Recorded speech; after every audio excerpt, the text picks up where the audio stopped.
questions. Go ahead, Darren. Is there any way we can do the participation from yesterday? I forgot to submit it.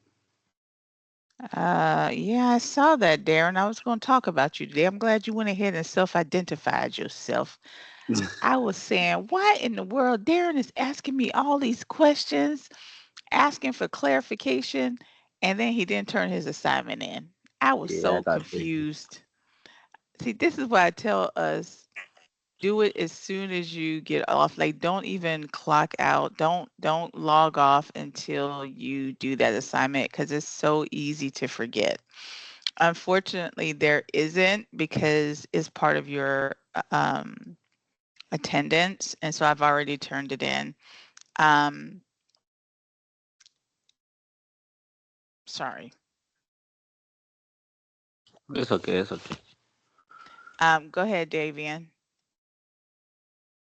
Yeah, I was asking. So with the interview part, is this supposed to be like a recorded interview, or just you ask them questions and get their answers, and you just do a feedback on it? The interview that you're scheduling today. It was supposed to be the one with the somebody is in our field from like last week. No, so that one is just you're just talking to someone. So like let's pretend you came to see me because you know I work in the field. And you're like, "Hey Cynthia, I know you've been a welder for couple years now and I just wanted to ask you some questions about, you know, the industry." So you asked me a couple questions, I answer it, and then now you're just going to give me a summary of what that conversation was. Okay, got it. Yeah. So last week you just told me who you're going to talk to, and then this week you tell me how the conversation went. And it's called informal because technically you're interviewing me. You're not obviously interviewing me for a job, but you're interviewing me for information, right? That's why we said back in the day we used to call it picking someone's brain or running a few questions past someone, which you do all the time. You just never knew that it actually had a name called informational interviewing.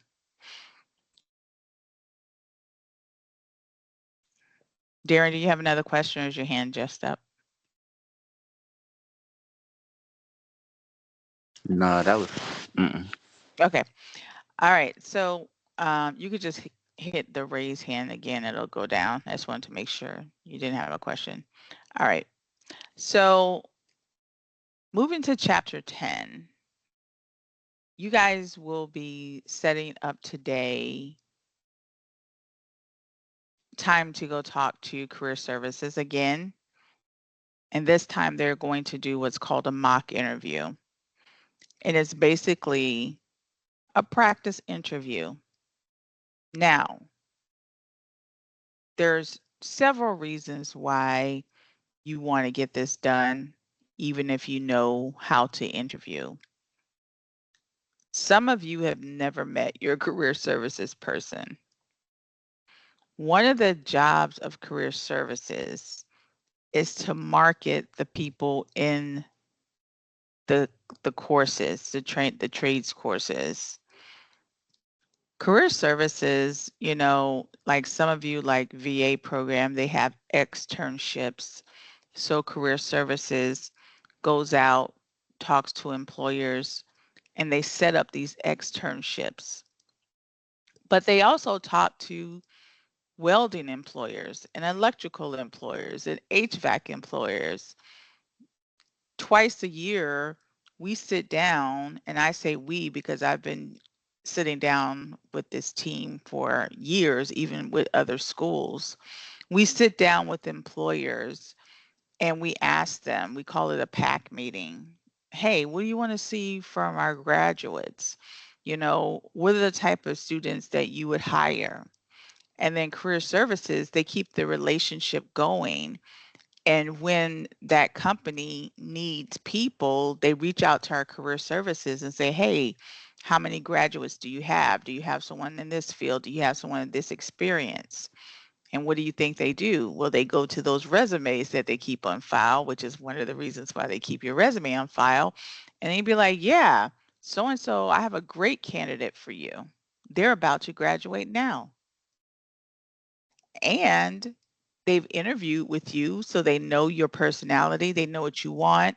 They know your career path because you've done this career plan and you're telling career services, hey, my goal is to become a master electrician and own my own business one day. And I want to, maybe start out working for a smaller company and, work my way up. And that way, if I work at a smaller company, I get to see all the facets of the job because when you work with a smaller company, you get to see more facets of the job, right? So when the career services person has a smaller company that comes to them or that they know of that's trying to fill a position, whose resume do you think that they're going to pull out of the drawer? Yours. Not that they're there to help all of us get jobs, but you see how connecting to career services is helpful. And if you stay connected and you're about to graduate, you don't have to look for that job by yourself. That's what they're there for. That's why we have you engage with them, definitely in this course, because they're prepping you and they're going to assist you in getting the job. Does that make sense? So by going to these mock interviews, they're getting to know you really. Yes, they're helping you with the thank you, Alejandro. Nobody else gave me a thumbs up. I was waiting to see, but I guess nobody else cared. Um, you know, in addition to the I'm so needy, Marjorie. Thank you. In addition to them helping you, with your interview, they're also getting to know you. So this is the other reason why we have you guys do it, because I know it's not fun ever doing an interview, whether it's a practice one or not. Like, we totally get it. So this week for the today and tomorrow, we're going to be in chapter 10. We are only going to be in chapters 3 and 10 this week because on Thursday you will have a midterm, and I'll be talking about that tomorrow. So today and tomorrow we'll be in chapter 10. And we'll talk a lot about interviewing. You'll do your mock interview next week. But for some of you, y'all going to be doing real interviews real soon.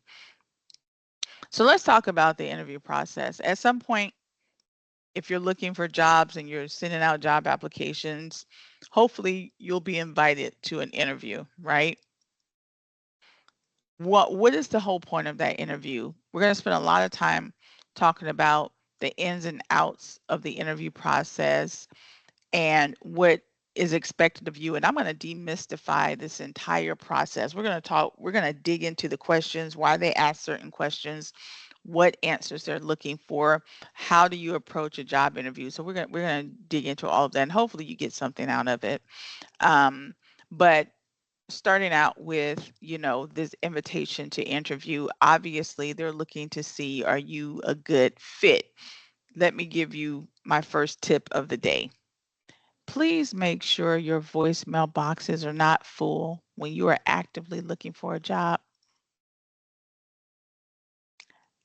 How many times has my mailbox been full and I've been looking for a job and I've had to have jobs tell me, Miss Taylor, we were trying to reach you, but your mailbox was full. You know how embarrassing that is?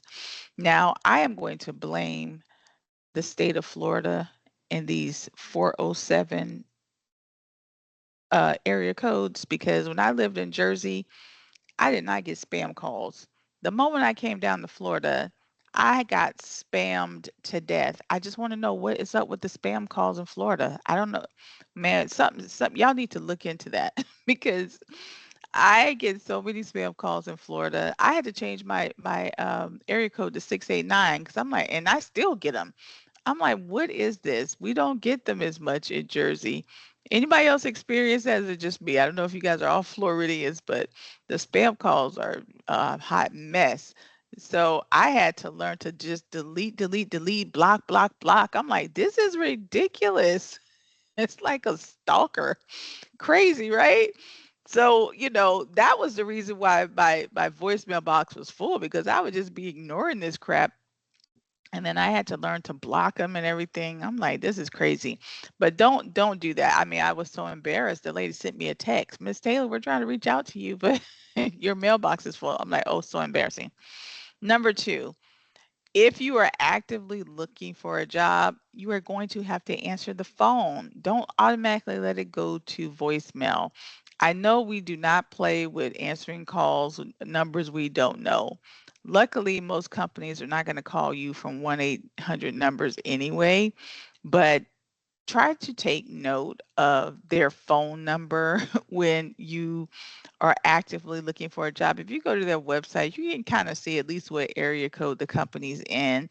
So if you get a call from that area code and you have the ability to answer the phone, it's always better if you can answer the phone than them leaving you a voicemail.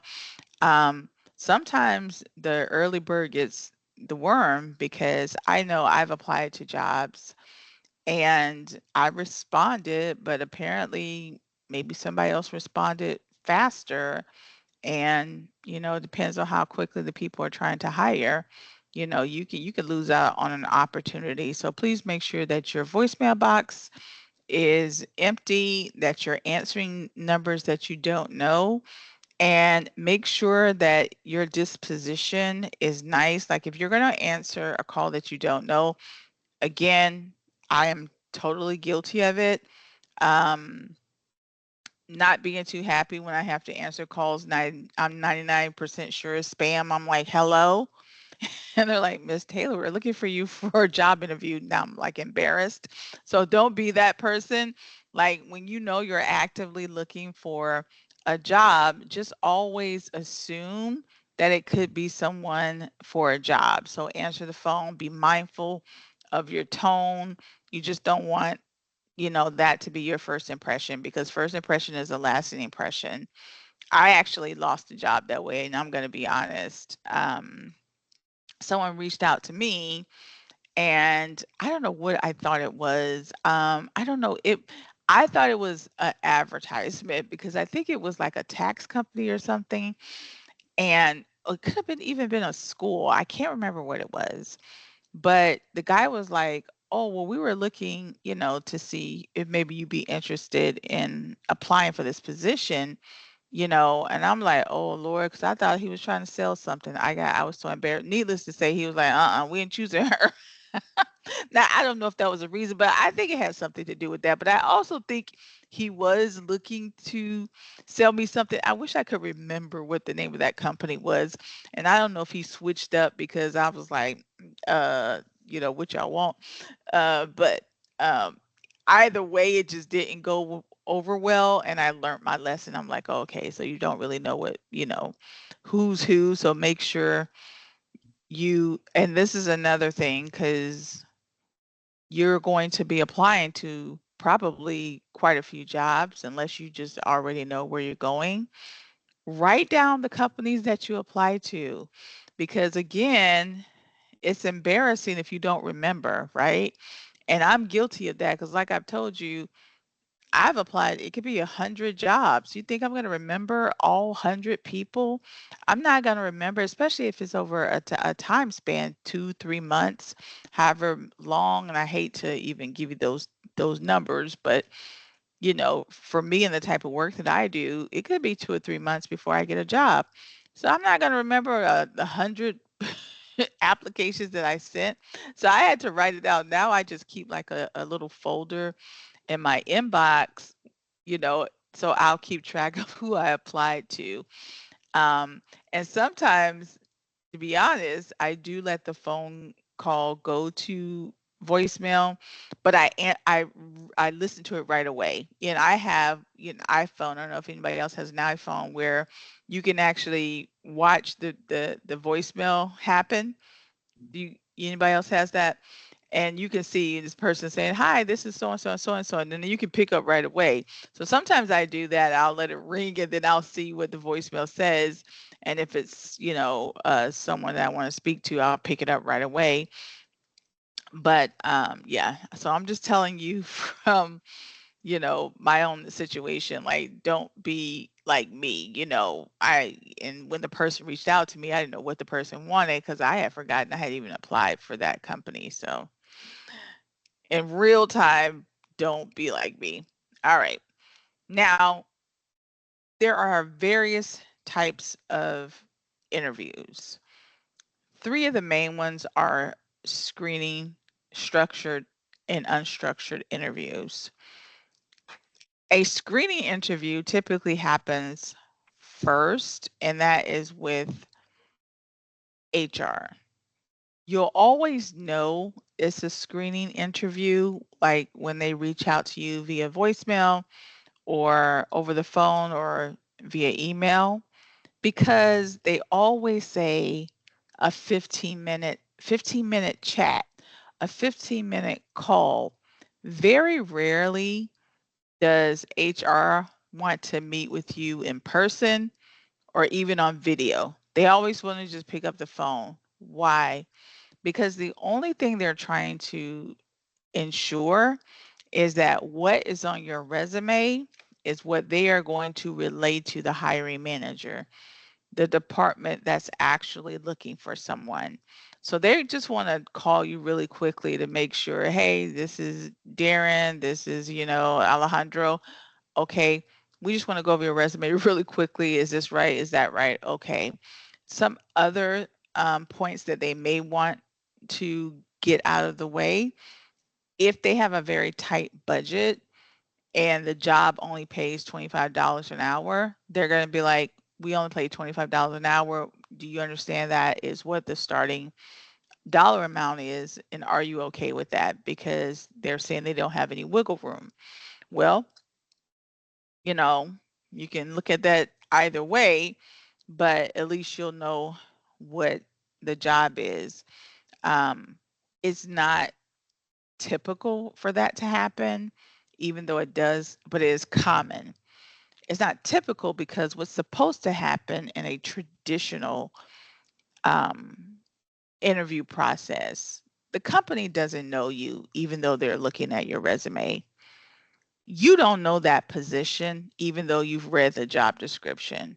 It's not until you get to the interview and they have asked you certain questions and they can ascertain exactly what your experience is, and you can listen to them talk about that position and you can ask follow-up questions, and then you can ascertain what that position is, that you then both go back to your respective corners and can decide, okay, how much should this job be paying? And they can decide, okay, how much should I pay this person? You see, so how much you should ask for a position or how much they're going to pay you typically does not happen until after the interview, because you can't just go by the job description and they're not just going to go by your resume. Does that make sense? So when you ask, the screening person at the front end, how much does the job pay? That's why it doesn't make sense to ask that. Now, if there's a range, yes, they can say this position pays between $20 and $30 an hour. But what you're going to get paid is based on your respective experience. But when they come out with we are only paying 25, if you're okay with 25, but maybe you're looking at 30, then you can say to yourself, okay, with 25, when I get in here and have this meeting, it better be $25 an hour worth of, work. Because if it sounds like $35 worth of work, then you have the opportunity to be like, no, this job is not for me, or try to, negotiate. But, on the front end, if they're like, okay, no negotiation, which some companies do, then you're really going to want to be alert to hear what the job actually is. You can't just go by that job description. And then obviously you have to make the determination on your own. But the screening interview is really just to make sure your resume is right. Now, what things do I tend to ask for in the screening interview? This is the HR person. Sometimes they're chatty, sometimes they're just trying to check a box. You know, Definitely if they call you back and say, okay, we want to move forward with an interview, you're going to meet with Tom on Tuesday at 10. Is that okay with you? That's good. But ma'am, tell me, Tom who? Tom Selleck, Tom Johnson, Tom whatever. You'd be surprised they forget that you don't know the people. So make sure you get the person's first and last name. You're not just doing that because there could be 12 Toms. You're doing that because you're going to go Google Tom and you need to know who Tom Selleck is and go to his LinkedIn page and see what Tom is all about. And it's going to help you with the interview. We'll talk about that part 2 tomorrow. So there's a method to my madness. Make sure you always get the first and last name and the person's title because we're going to go do some research on Tom. Wink, wink. You understand? Number 2, make sure that you know where you're going to meet. Again, sometimes these HR people, they could be in the Tampa campus, but you're going to be meeting in the Central Florida campus, and they can just forget that Tom is in the Central Florida campus, believe it or not.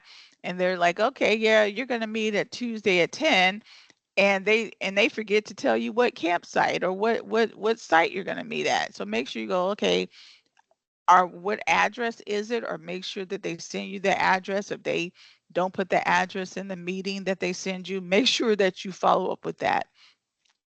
You'd be surprised how those simple things are forgotten. If overtime is a sensitive area for you, I would try to throw that out there in the screening interview because remember, you're trying to pick this person's brain a little bit because they probably have the inside scoop. They're not the decision makers, but if you can dig anything from this person, like especially if the person is a little chatty, try to do it. But if overtime is something that's a sticking point for you because maybe you don't want overtime because you have kids to pick up, or you're used to having time and a half and it's being used to supplement your income for your family, just casually ask, do you know if this position, does overtime? And I'm just using that as an example. So any sticking point you may have, you know, maybe you, like I said, you do carpool, so you got to pick up your kids and you can't stay, so asking, hey, does the job do a lot of overtime? That could be something you can squeeze into that conversation. But the point is, for the most part, that screening interview is just a really quick interview, and you'll know it because of the time constraint. And I only say that because you get really excited when you know you have an interview only to find out that you're talking to some HR person for 15 minutes. Now, when it comes to the interview process itself, you're either going to have what's a standard interview, we call it structured, or unstructured. A standard interview is, what we all are used to. You go to somebody's office, somebody's conference room, and it's some around the table and you're asking questions.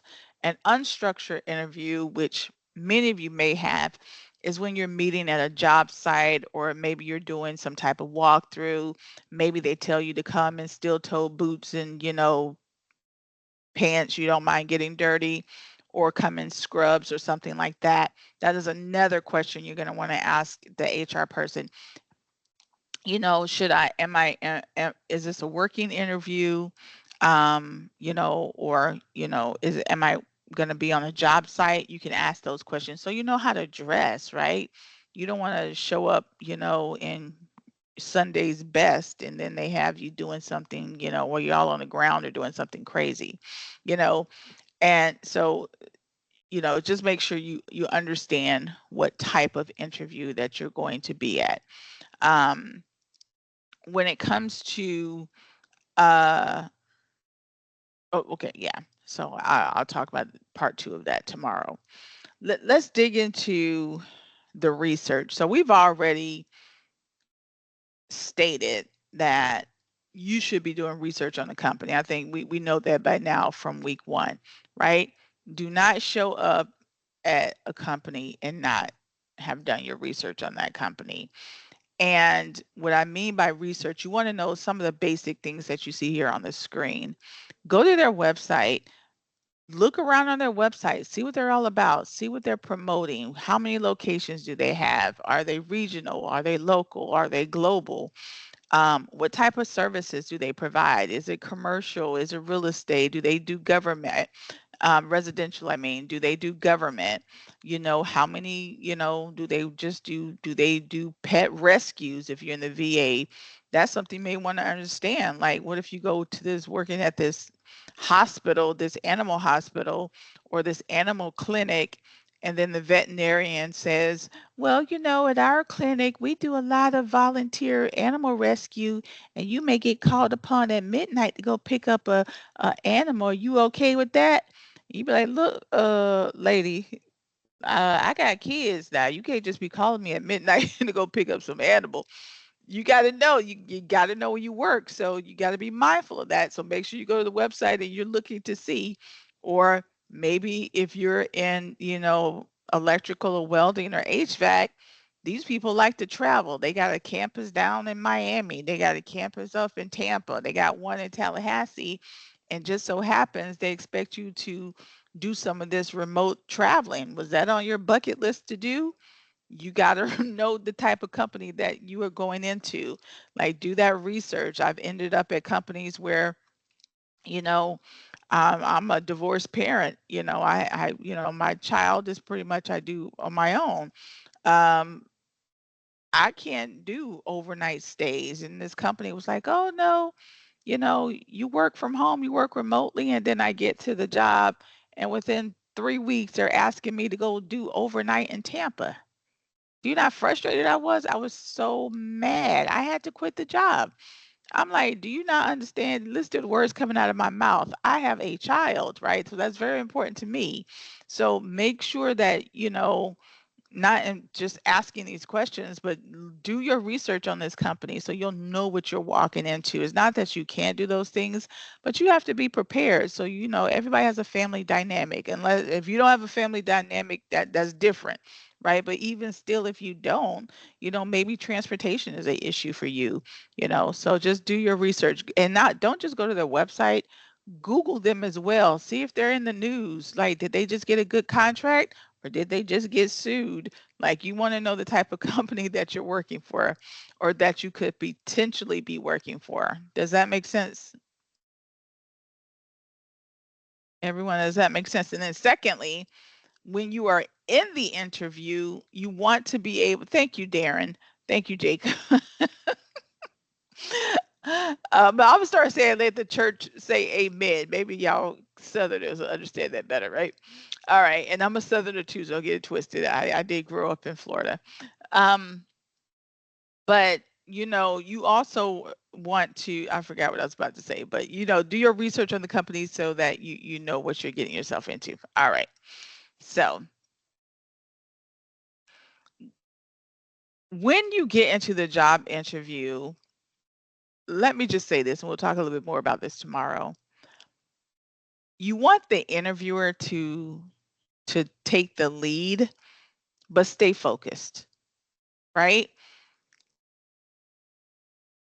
Anybody ever had an interviewer that just goes off on a tangent and you're like, sir, ma'am, we only got 1 hour and I already see the other person out there in the lobby waiting and you're talking more than I'm talking.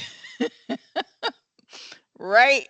Like, you don't want that drama. Like, you want to find a way to, you want to engage with the person, but you want to find a way to manage the interview by bringing the interviewer back to the interview, right?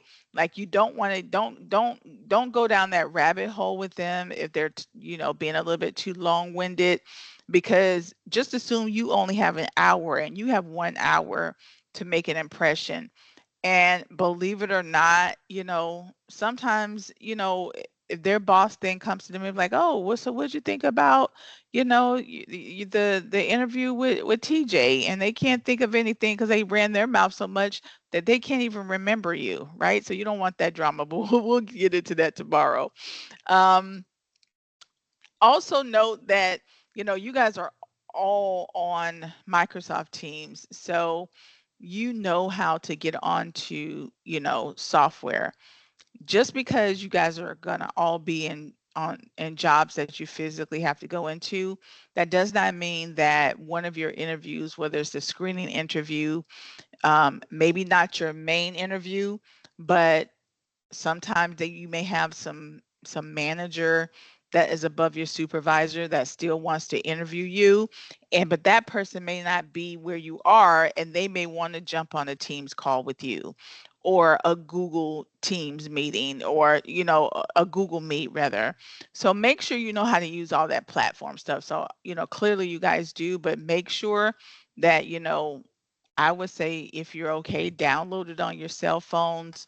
Like when you're in the interview process, guys, just make sure that all your technology works, because you may have to do that, right? So we've already talked about remote interviews, which is unstructured. So we don't have to dig into that anymore. If you do have a structured interview, it could be with more than one person. It could be your immediate supervisor. Sometimes it can be a coworker. Sometimes if you work on cross-functional teams, let's say you guys go get a job in construction, whether you're HVAC, welding or electrical, you may get a construction type job, and they may want to do this panel interview where you have to, meet with a lot of different people. You may meet with the HVAC, director or manager that's over the HVAC team, or some subcontractor. Like, you don't even know who's going to be at that table. But, so it's positive and negative to that. Sometimes I like panel interviews so I can just get it out of the way. Some people, it makes them a little bit more uncomfortable, but that's something else you can ask during the screening. When the person says, "Oh yeah, you're going to meet with Tom Selleck," you can say, "Is that the only person I'll be meeting with, or will I be meeting with anyone else that day?" That's also important, because you don't want them to, you know, blindside you. I've been blindsided, thank goodness. Like, I had a job when I was looking for another job, but I took the rest of the day off, because you may, like, maybe you're working somewhere right now, and it may not be, it could just be a job, may not be part of your career. But let's say you thinking that, "Oh, okay, I don't have to be to work till 1, so I'm going to take this interview at 9." You're thinking you can make it, and then these people are thinking, "Oh, you're going to be at the interview because they like you a lot, and you meet with your person at 9." And they're like, "Okay, could you stick around till 10 and meet with Sarah?" And you're like, "Hey, my friend." So make sure you kind of get a little bit of a heads up on who you're all going to be meeting with during your interview time. Because like I said before, that happened to me. I guess is a good thing that they wanted you to have a second meeting, but if you can know that in ahead of time, the better. I had, an interview person have a family emergency, and I had to sit and wait for her. Now, I ended up getting the job, but can you imagine if I'm like, "I can't sit here, I have to go back to work. I'll see you at another time." Like, who knows how that would have played out.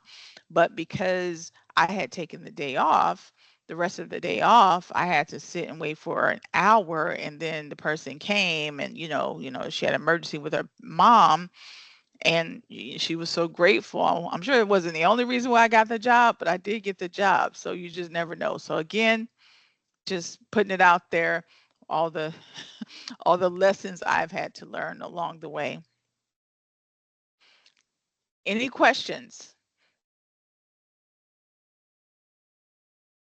So tomorrow we're going to dig into, and I mean really dig into, how questions are given, the types of questions, why they ask those questions, how to answer those questions. It's going to spend a lot of time on questions.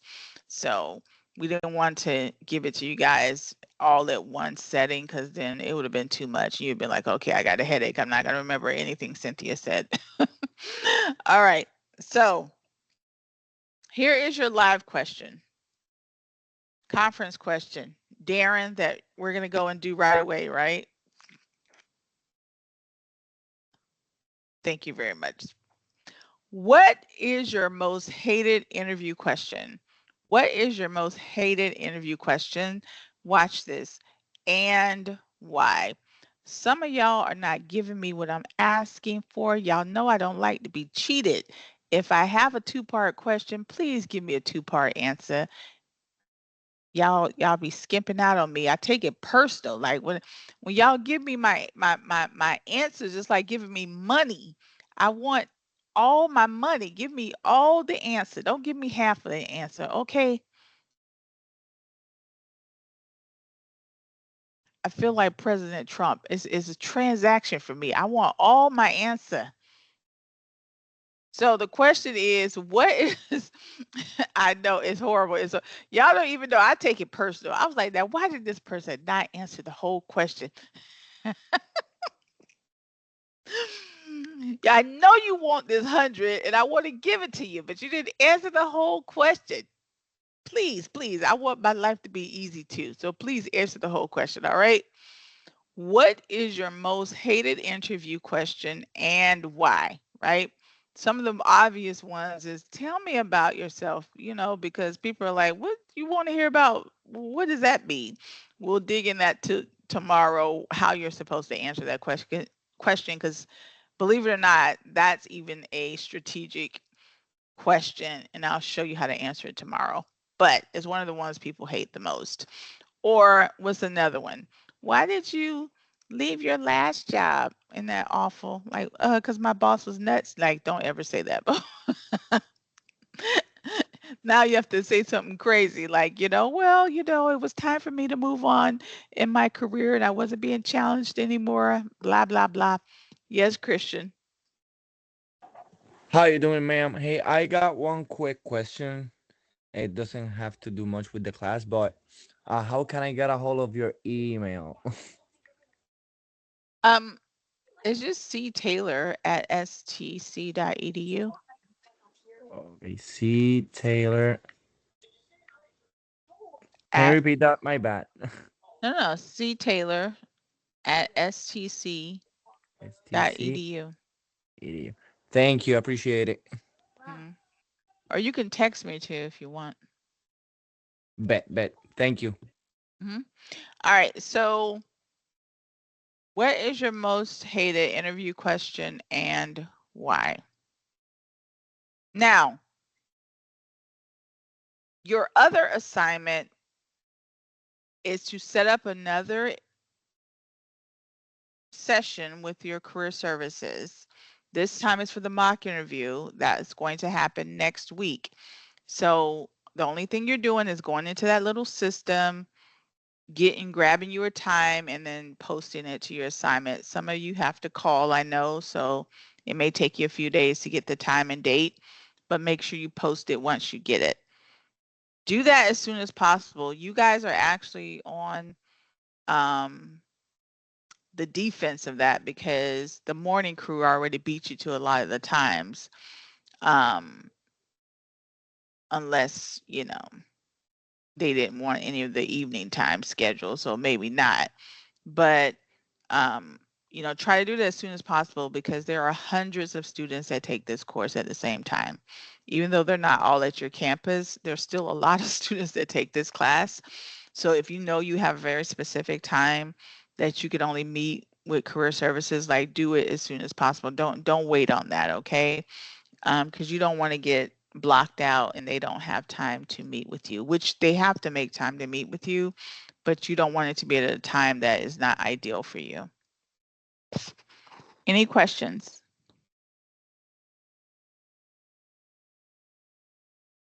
All right, well, I'm gonna go ahead and stop the recording.